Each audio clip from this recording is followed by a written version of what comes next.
మనలో మనకే గొడవలు పెడతారు చాలామంది. ఇది మర్చిపోకండి అమ్మా, మనలో మనకే గొడవలు పెడతారు.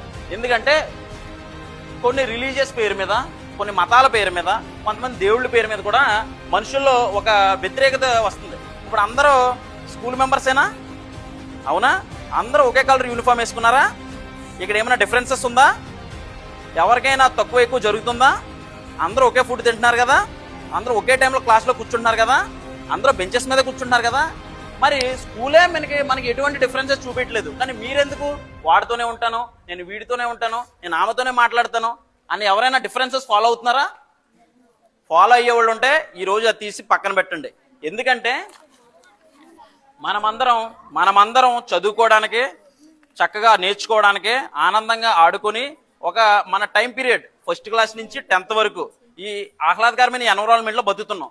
మరి మనం ఈ చదువుకుని 10 years అయినా 8 years అయినా ఎందుకు అంత మనలో మనకే గొడవలు? అవునా? సో అలాంటి విభేదాలు మీకు ఏమైనా ఉంటే వెంటనే మీ ఫ్రెండ్స్తో మీరు కరెక్ట్